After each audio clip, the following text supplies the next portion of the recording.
اس لیے سحری جو ہے کہیں نہ کہیں تھوڑی سی بھرپائی کرنے والی ہوتی ہے انسان کے قوت مدافعات کی، اس کے بدن کی طاقت کی، اس کے قوت کی.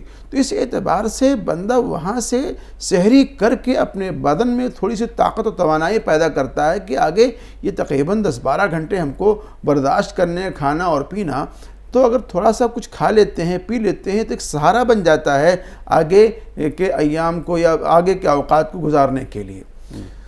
قرآن کریم کے اندر جو بیان کیا گیا حتی یتبین لکم الخیط الابیض من الخیط الاسود من الفجر، یہاں فجر کا جو لفظ استعمال کیا گیا، طلوع فجر کا. جی. جب یہ آیت کریمہ نازل ہوئی تھی تو صحابہ کرام اس کے مطلب کو نہیں سمجھ پائے تھے. جی.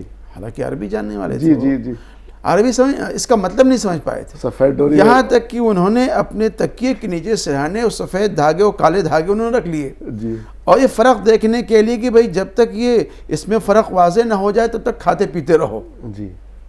حالانکہ یہ مقصد نہیں تھا، یہ بیان کرنا مقصد تھا کہ جب طلوع صبح صادق ہو جائے، طلوع صبح صادق ہو جائے، طلوع صبح صادق کے بعد میں جو سحری کے آخری اوقات ہیں جس کو فجر کہا گیا ہے، جس کو فجر کہا گیا، یعنی کہ کچھ جب روشنی پھیلنے لگے وہاں تک آپ کھا سکتے ہیں پی سکتے ہیں. یہ اللہ رب العزت نے اس آیت کریمہ کے اندر ایک ٹائم کو محدود کیا ہے، متعین کر دیا گیا ہے کہ آپ وہاں تک کھا پی سکتے ہیں. اس کے بعد سے ایک باؤنڈیشن لگایا گیا کہ وہاں سے آگے آپ کھا پی نہیں سکتے ہیں. جسے کہتے ہیں صبح کاذب، جی. یا جسے کہتے ہیں ایک عام لینگویج میں پاؤں پھٹنا، جی. کہ اس وقت ایک سفید اور جو آسمان میں سفید اور کالی دھاری دکھائی دے گی، یہ اس سے مراد تھی. جی جی یہاں پر.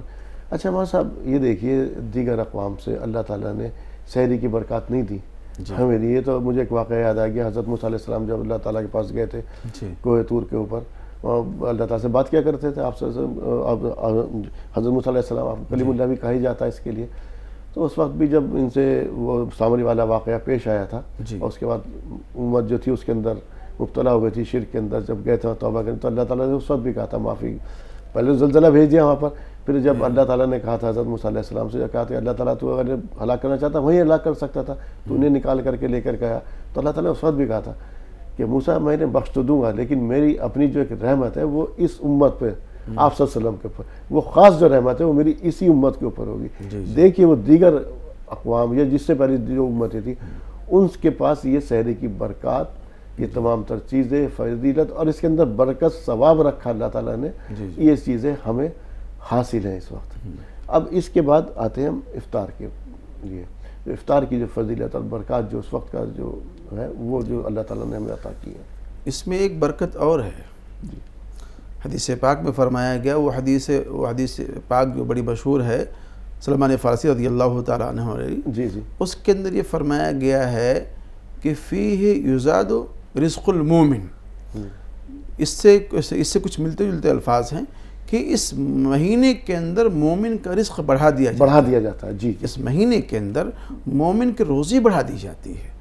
اور یہ چیز مشاہدے میں بھی ہے، تجربے میں بھی ہے کہ اللہ رب العزت نہ جانے کہاں سے کیا کیا وسائل مرحمت فرما کر کے وہ تمام چیزیں میسر فرما دیتا ہے جو اور دیگر مہینوں کے اندر نہیں مل پاتی ہیں. کھانے پینے کی بڑی آسودگی رہتی ہے، فراوانی رہتی ہے، فروٹ کی فراوانی ہے، اور تمام چیزیں ہیں. اور بہت کم ہی لوگ ایسے ہیں جن کے گھروں کے اندر تمام چیزیں نہیں ہوتی ہیں، یا اگر جن کے یہاں نہیں ہوتی ہیں تو اللہ رب العزت نے ایک نظام بنایا ہوا ہے کہ ان مالداروں متمول لوگوں کے دل میں اللہ رحمت اور شفقت ڈالتا ہے جو ان غریبوں اور محتاجوں تک پہنچاتے ہیں. ایک میں اپنے یہاں کا ایک واقعہ میں آپ کو کوٹ کر دوں. جی جی، میں جس مسجد کی خدمت کرتا ہوں تقریباً 23 سال سے کرتا ہوں، اور بلا مبالغہ عارف بھائی ہمارے یہاں کم سے کم 600-700 آدمی روزانہ افطار کرتے ہیں، اور الحمدللہ ہم لوگ اس کا انتظام کرتے ہیں. اور میں 23 سال سے ایک شخص کو دیکھتا ہوں کہ جو عمدہ سے عمدہ پھل جو مارکیٹ میں ہوتے ہیں، چاہے وہ سیب ہو، پپیتا ہو، خربوزہ ہو، تربوزہ ہو، یہاں تک کہ کیلے ہوں، آم ہو، یہ تمام چیزیں جو عمدہ پھل ہوتے ہیں، اچھے سے اچھا عمدہ سے عمدہ پھل لا کر کے وہ افطار کرنے والوں کے لیے وہ ہمارے پاس میں بھیج دیا کرتے ہیں. تقریباً 23 سال سے میں کنٹینیو مسلسل دیکھ رہا ہوں ان کا یہ عمل. تو اللہ رب العزت اس طریقے سے عمرہ متمول لوگوں کے دل میں بات ڈال دیتے ہیں، اور وہ لوگ ان غریبوں اور مزدور و مفلوق الحال لوگوں کا مداوا بن جاتے ہیں اور ان کے لیے ذریعہ بن جاتے ہیں، اور اللہ رب العزت ان کے ذریعہ سے ان تمام لوگوں کو کھلاتا ہے، اور اس طرح سے اللہ رب العزت فراوانی مومن کے رزق کے اندر کر دیا کرتا ہے اس ماہ مبارک کے اندر خاص طور سے۔ جی، ایک سوال اور میرے ذہن میں ہے، اللہ تعالیٰ آپ صلی اللہ علیہ وسلم نے فرمایا تھا کہ سحری میں جی دیر تاخیر کرو جی اور افطار میں جلدی کرو۔ اس کے بارے میں تھوڑا سا بیان بتائیے گا مجھے اور ہمارے ناظرین کو بھی۔ اور دوسرا ایک اور جو میں نے وقت کی بات کہی تھی، جو ایک اور ہمارا دوسرا فرقہ وہ کس اس سے لے کر کے وہ وقت میں افطار میں کچھ اور تاخیر کرتے ہیں 5 یا 7 منٹ ایسی، اس کے اندر سحری کے اندر بھی کچھ وہ کرتے ہیں، تو وہ کیا؟ یہ 2 سوال میرے آپ سے۔ دیکھیے فرقے وغیرہ کی تو بات میں نہیں کرتا، مسئلہ یہ ہے، مسئلہ جانا سر، مسئلہ یہ ہے کہ ہمارے ہاں جو کیلنڈر بنائے گئے ہیں ان کیلنڈروں کے اندر بھی احتیاط اس بات کا رکھا گیا ہے کہ کم سے کم 2 منٹ 3 منٹ کا فرق اس میں رکھا جاتا ہے جی، اور پھر اس کے بعد جو عام طور سے پاکٹ جنتریاں لوگ بناتے ہیں جی اس کے اندر بھی 2 منٹ کا فرق رکھتے ہیں، تو یہ 2 منٹ اور 3 منٹ کل 5 منٹ ہو گئے، اور پھر اگر آپ اپنی طور سے پھر اور احتیاط کرتے ہیں تو تاخیر ہو جاتی ہے۔ جی تو تاخیر مناسب نہیں ہے، اور باضابطہ عموماً رعایت کر کے 2 منٹ 3 منٹ کی اذان کی آواز ہوتی ہے، اور باضابطہ منادی لگائی جاتی ہے کہ بھئی افطار کا وقت ہو چکا ہے۔ اور رہی بات افطار میں جلدی کرنا چاہیے اور سحری کے اندر تاخیر کرنا چاہیے، اور اتنی بھی تاخیر نہ کریں آپ کہ جناب وقت مشکوک ہو جائے، اور اتنا جلدی بھی نہ کر لیں افطار کے اندر کہ جناب وقت سے پہلے آپ افطار کر لیں، دونوں ہی نقصان دہ ہے۔ تو جو جنتری جو ٹائم ٹیبل آپ کے لیے احتیاط کے ساتھ میں بنایا گیا ہے اس کو فالو کر کے آپ اس پر عمل کریں۔ اچھا، بہت میں نے لوگوں کو دیکھا اکثر کہ وہ اس حدیث کو کوٹ کرتے ہیں، شاید حضرت ام مکتوم رضی اللہ تعالیٰ یا کوئی اور صحابی، مجھے معلوم نہیں، آپ صلی اللہ علیہ وسلم نے کہا کہ وہ اذان جلدی دے دیتے ہیں اور تم کھاتے رہا کرو، ایک وہ حدیث کوٹ کرتے ہیں کسی صحابی سے، اور تو وہ لوگ اذان تک کھاتے رہتے ہیں اس موجودہ دور میں، اس میں اور اس میں کیا حکم ہے؟ دیکھیے وہ جو ایک عبداللہ بن ام مکتوم کی جو اذان کی بات ہے وہ ایک خاص کنڈیشن کی تھی، وہ ایک عام حکم نہیں تھا، وہ بھی قانون نہیں تھا، وہ قانون وہ نہیں ہے جو عبداللہ بن ام مکتوم کی اذان والی تھی، قانون تو وہ ہے جو اذان بلال حبشی رضی اللہ عنہ دیا کرتے تھے۔ تو بہت ساری چیزیں ایسی ہیں جو بعد کے ایام کے اندر نبی صلی اللہ علیہ وسلم نے اس کو منسوخ کر دیا ہے، اپنے عمل کے ذریعے منسوخ کیا ہے، یا بعض اعمال ایسے ہیں جو کسی خاص کنڈیشن میں کسی خاص وجہ سے کیے گئے ہیں لیکن وہ قانون نہیں ہے، وہ ایک خصوصیت ہے نبی علیہ السلام کی، ان کے دور کی خصوصیت کہا جاتا ہے۔ آپ صلی اللہ علیہ وسلم دعا کیا کرتے تھے کہ اللہ تعالیٰ شعبان سے ہی دعا کیا کرتے تھے، اللہ تعالیٰ ہماری عمر میں برکت عطا فرما کہ ہمیں رمضان کا مہینہ نصیب ہو۔ ٹھیک، اور تو اس کے بارے میں اس وقت موجودہ دور میں ہم دیکھ رہے ہیں لوگ ہم روزہ بھی رکھتے ہیں، تمام تر چیزیں کرتے ہیں ہم، اور یا تو نماز ہم سے چھوٹ جاتی، روزہ رکھنا ہمیں آسان لگتا، یا پھر اور دیگر چیزوں سے جو لغویات سے ہم جسے کہتے ہیں روزے کو پھاڑ دینا، روزے کو ختم کر دیتا، روزہ رکھا بھی اور بغیر روزے کے رہے، تو وہ کون لوگ ہیں، ان کے لیے کیا حکم ملتا ہے؟ دیکھیے روزہ اگر ہم رکھتے ہیں تو اس روزے کا ہمیں اکرام بھی کرنا چاہیے، اس کا خیال بھی کرنا چاہیے۔ جی، روزے کا اکرام اور خیال یہ ہے کہ ہمارے پورے اعضاء جوارح روزے دار ہوں، ہماری نگاہ بھی روزے دار ہو، ہماری زبان بھی روزے دار ہو، اور ہمارے کان بھی روزے دار ہوں، ہاتھ پیر بھی روزے دار ہوں، نگاہوں کا صحیح استعمال ہو، کان سنے تو صحیح بات سنے، زبان بولے تو صحیح بات بولے، ہمارا یہ ہاتھ چلے تو صحیح کاموں کی طرف چلے، ہمارا یہ پیر چل کر کے جائے تو کسی اچھے کام کی طرف چل کے جائے۔ اگر اس کے خلاف ہمارے اعضاء جوارح جاتے ہیں تو گویا کہ آپ روزے کا احترام نہیں کر رہے ہیں، روزے کا خیال نہیں کر رہے ہیں، اور کہیں نہ کہیں سے روزہ آپ کا مکروہ ہو رہا ہے، کہیں نہ کہیں سے آپ کا روزہ خراب ہو رہا ہے۔ مثال کے طور پر ہمارے زمانے کے اندر، اب موجودہ زمانے کے اندر، پہلے کیا ہوتا تھا کہ جب یہ موبائل وغیرہ نہیں تھے تو لوگ 2-4 لوگ بیٹھ جاتے تھے، گپے مارتے تھے۔ جی جی، اب اس گپ کے اندر کیا ہوتا تھا، کسی کی غیبت شروع ہو گئی، کسی کی برائی شروع ہو گئی۔ اب وہ غیبت کے ذریعہ لوگ اپنی مجلسوں کو آباد کر رہے ہیں، اپنے روزوں کو کاٹ رہے ہیں۔ اب جناب وہ چیز چھوٹی ہے تو ایک بڑا ہاتھی ہم کو اللہ نے دے دیا ہے کہ ہمارے پاس میں آ گیا موبائل کی شکل میں. اگر آپ مجلس کے اندر بیٹھے ہوئے ہیں تو وہاں غیبت چل رہی ہے, تنہائی کے اندر آتے ہیں تو موبائل آ جاتا ہے ہمارے ہاتھ میں, تو یہاں یہ روزہ کاٹنے کا ذریعہ بن جاتا ہے. تو اگر اس طریقے سے ہم روزے کو کاٹ رہے ہیں, پورا کر رہے ہیں, تو کہیں نہ کہیں سے اپنے روزے کا نقصان کر رہے ہیں, اپنے روزے کو مکروہ کر رہے ہیں, روزے کو فاسد کر رہے ہیں. یہاں تک کہ بعض علماء نے تو یہ لکھا ہے کہ غیبت کرنے سے روزہ فاسد ہو جاتا ہے. روزہ فاسد ہو جاتا ہے, بعض علماء نے یہاں تک لکھا ہے. تو کم سے کم اس طرح کے معمولات سے, اس طرح کے کاموں سے اپنے آپ کو بچایا جائے, تاکہ ہمارا روزہ جو ہے منقع ہو کر کے, منزہ ہو کر کے اللہ کی بارگاہ میں پہنچے, جس سے اللہ کی طرف سے ہم کو رضوان, اس کے مغفرت اور رحمت ہم کو ملتی رہے. جی سر, میں صاحب روزے کی بات یا عبادات کی بات کروں, روزہ ایک اہم عبادت ہے اور سبھی لوگ اس کی پابندی بھی کرتے ہیں. مسلمانوں کا حال اس وقت یہ ہے فی الحال کہ ہمارا جو سارا زور عبادات کے اوپر ہی ہے. روزہ, نماز, زکوٰۃ, حج, کسی کے پاس اگر ہے تو وہ حج بھی کر لے گا اگر اللہ تعالیٰ نے کسی کو دیا ہے, زکوٰۃ بھی نکالتے ہیں, اور یہ تو عبادات پر تو ہمارا زور ہوتا ہے. لیکن ہمارا عمل جو ہے, عمل سے اس وقت ہم کہیں نہ کہیں خالی, جبکہ کہا یہ جاتا ہے, جو میں نے سنا ہے کہ عبادات کا حصہ ہے, یہ پلر ہیں. ظاہر سی بات ہے بنیاد تو انہی کے اوپر رکھی جائے گی, دین کی بنیاد ان پر ہوگی. تو ان کے ساتھ ساتھ جو کہتے ہیں 75% حصہ ہمارے عمل کا ہے, جو ہمارے اعمال ہیں اس وقت ان کا حصہ ہے. ان اعمال کے ہم دیکھتے ہیں کہ اسی کے اندر ہم لگے ہوئے ہیں, وہی دنیا, وہی ہمارا اگر تولنا, کم تولنا, یہ سب چیزیں ہمارے سب چیزوں کے. تو ایسے میں روزہ کہاں پہنچے گا ہمارا؟ کیا ہم اسی روزہ کی وہ حکمت, اس کا نام بھی ہمارے پروگرام کا حکمت رمضان ہے, وہ حکمت, وہ فضیلت وہ ہم حاصل کر سکیں گے؟ ایسی بات ہے, اگر آپ روزہ رکھ رہے ہیں اور روزہ رکھ کر کے آپ ڈنڈی مار رہے ہیں, آپ کا بزنس ہے, آپ دکاندار ہیں, آپ سامان بیچتے ہیں, تو آپ وہاں ڈنڈی مار رہے ہیں. یا عام طور سے پیٹرول پمپ پہ آپ جا کے دیکھ لیجئے, وہاں پہ اتنا برا حال ہے کہ اگر آپ نے پیٹرول لیا ہے تو آپ کو امید نہیں کہ آپ کو مکمل مل جائے گا. وزن کرنے والا ہے تو وزن کرنے میں ڈنڈی مار رہا ہے, ناپنے والا ہے تو ناپنے کے اندر ڈنڈی مار رہا ہے. تو یہ تمام اعمال جو تمام اعمال ہیں, یہ اخلاق کریمانہ کے حصوں میں آتے ہیں. اخلاق کریمانہ کے حصوں میں آتے ہیں.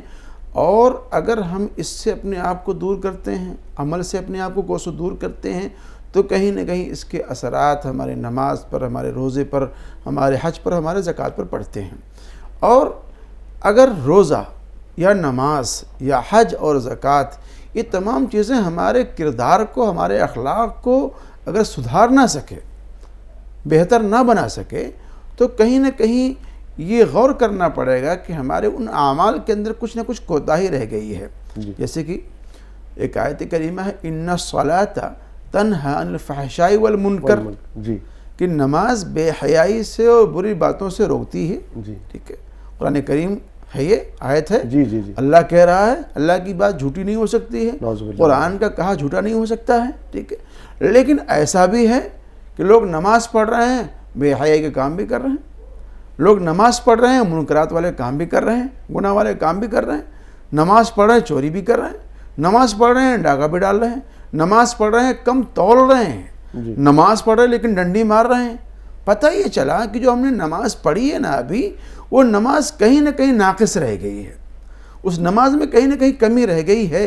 جس نماز نے ہم کو کم تولنے سے نہیں جو نماز ہم کو کم تولنے سے نہیں روک سکی, یا کم ناپنے سے نہیں روک سکی, ڈنڈی مارنے سے نہیں روک سکی, کہیں نہ کہیں اس نماز کے اندر کوئی نہ کوئی کمی رہ گئی ہے, جس کے انوار اور برکات ہمارے اس عمل کے اندر ظاہر نہیں ہوئی ہیں. قرآن سچا ہے, اللہ سچا ہے, اللہ کی بات سچی ہے, لیکن ہمارا جو عمل ہے اس عمل کے اندر کہیں نہ کہیں کمی ہوگی, جس کی بنیاد پر پھر یہ پریشانیاں آ رہی ہیں. ایک اور طرف اشارہ, ہم روزہ رکھتے ہیں, تمام تر چیزوں کی پابندیاں بھی کر رہے ہیں, ہم قرآن شریف کی تلاوت بھی کر رہے ہیں, کلام پاک کی تمام اعمال بھی ہم کر رہے ہیں, لیکن جب روزے کا احساس شام کے وقت ہمیں ہونے لگتا ہے تو ہمارے عتاب کا شکار ہمارے بچے اور خواتین ہوتی ہیں. اس وقت میں کیا حکم ہے, جو کہ ایک خاص برکت کا نزول کا, اللہ تعالیٰ کہتا ہے افطار کے روزے دار کی میں دعا کبھی قبول نہیں, وہ ہر دعا کو قبول کرتا ہوں روزے دار کی. اس وقت دعا کا وقت ہوتا ہے, اور ہمارے یہاں گھروں میں جو ہے ماحول چیخنے کی, چلانے کی, یا بچے سے بیٹھے, بیوی کو لان تان, یہ تمام تر چیزیں ہو رہی ہیں. نہیں, یہ تو خیر غلط ہے اور بہت ہی غلط طریقہ ہے یہ. اور ایسا نہیں ہونا چاہیے کہ باضابطہ وہاں تو مرد کو شریک حال بن کر کے کام کرنا چاہیے، مرد کو شریک حال بن کر کام کرنا چاہیے، بیوی کا ہیلپ کرنا چاہیے، دسترخوان بچھا دیں، پلیٹیں سجا دیں، کوئی آپ کے مطلب کا کام ہے تو آپ وہ کر لیں، شربت تیار کر لیں، جو بھی آپ سے کام ہو سکتا ہے، فروٹ کاٹ لیں آپ، بیوی آپ کے کچن میں لگی ہوئی ہے، پکوڑے تل رہی ہے یا کچھ اور چیزیں بنا رہی ہے، تو کم سے کم اگر آپ خالی بیٹھے ہیں تو آپ کو اس میں شریک کار ہونا چاہیے، بننا چاہیے۔ اگر آپ خالی بیٹھیں گے تو ظاہر سی بات مزاج میں چڑچڑاپن پیدا ہی ہوگا، غصہ آئے گا۔ اس سے بچنے کے لیے آپ اپنے آپ کو کسی کام میں مشغول کر لیں۔ عصر کی نماز کے بعد میں ہمارے یہاں دسترخوان لگتا ہے، بچے فروٹ قریب 3 بجے سے کاٹنا ہمارے یہاں شروع کر دیتے ہیں، چونکہ ایک بڑا مجمع ہوتا ہے اور اس میں ہماری نگرانی بھی ہوتی ہے، ہم اس کو دیکھتے بھی ہیں۔ تو ایسا نہیں کہ صرف جناب چلتے رہیں، بلکہ خود کیا کرتے ہیں، دسترخوان کہیں دیکھتے ہیں تو اس کو صحیح کر دیتے ہیں، پلیٹیں درست کر دیتے ہیں، کوئی چیز کی کمی ہے تو وہاں کھڑے ہو کر اس کو صحیح کراتے ہیں۔ شربت لگوانا بھی ہے اور پھر پانی بھی لگوانا بھی ہے، پلیٹیں بھی رکھوانا ہے، ان پلیٹوں میں بھی افطار سجانا بھی ایک بڑا لمبا چوڑا کام ہوتا ہے۔ تو جب آپ مشغول رہیں گے کسی کام کے اندر تو پھر آپ کو غصہ نہیں آئے گا۔ آپ خالی بیٹھے رہیں گے، ڈکٹیٹر والا مزاج ہوگا، شاہ والا مزاج ہوگا، تو ظاہر سی بات ہے پھر آپ کو جو بچے کام کر رہے ہیں وہ برے لگے گی، خراب لگے گی، پھر اس کی بھی اصلاح کرنے کی کوشش کریں گے۔ بھئی جو چیز آپ کو بری لگ رہی ہے خود بڑھ کے آپ کیوں نہیں کر لیتے اس کو، درست کیوں نہیں کر لیتے آپ اس کو، آگے بڑھیں اور اس کو درست کر لیں، درست کریں اس کو۔ اچھا، اس وقت کی اہمیت، افطار سے پہلے کے وقت کی اہمیت، دعا کی اہمیت اس وقت کی؟ جی، بہت ہی قبولیت کا وقت ہے، بہت ہی قبولیت کا وقت ہے، اور اپنے لیے، مرحومین کے لیے، کائنات کے لیے، تمام چیزوں کے لیے، دنیا اور آخرت کے لیے آپ کو دعا کرنی چاہیے۔ یا واسع الفضل اغفر لی، یا واسع الفضل اغفر لی، یہ بڑی بہترین دعا ہے اس وقت کے لیے۔ تو اس وقت میں رب العالمین کے سامنے اپنا ہاتھ بلند کر کے دعا کرنی چاہیے۔ اچھا، بہت سے لوگ اجتماعی دعا کرتے ہیں، بہت سے لوگ اجتماعی دعا کرتے ہیں۔ اجتماعی دعا کا جہاں تک مسئلہ ہے وہ ہمارے اکابرین سے، سلاف سے منقول نہیں ہے۔ آپ وہاں پر انفرادی دعا کریں، انفرادی دعا کریں۔ حالانکہ عام طور سے ایسا ہوتا ہے کہ جب آپ گھر میں بیٹھے ہوئے ہیں اور گھر کا ایک جو فرد ہے وہ دعا کرا رہا ہے تو سب اس میں آمین کہنا شروع کر دیتے ہیں، اس میں کوئی مذاقے کی بات نہیں ہے، لیکن بہتر یہ ہے کہ ایسے وقت میں بھی انفرادی دعا کریں تاکہ آپ کے جو اپنے جذبات ہیں وہ نکل کر کے باہر آئیں، اور جو کہ قبولیت کا وقت ہے، اللہ کی دی ہوئی روزی آپ کے سامنے رکھی ہوئی لیکن آپ کھا نہیں سکتے ہیں، تو کم سے کم وہ اتنی مبارک اور مقبولیت کی گھڑی ہوتی ہے کہ جو بات آپ کے دل سے انشاءاللہ نکلے گی اللہ کے بارگاہ میں قبول ہوگی انشاءاللہ۔ تو ناظرین، روزے کا وقت، افطار کا وقت، اللہ تعالیٰ نے سحری کی برکتوں سے بھی نوازا۔ سحری ضرور کیجئے کیونکہ اللہ تعالیٰ نے اس کے اندر برکت رکھی۔ جو افطار کی بات ہے اس وقت میں اللہ تعالیٰ تمام تر دعائیں قبول کرتا ہے۔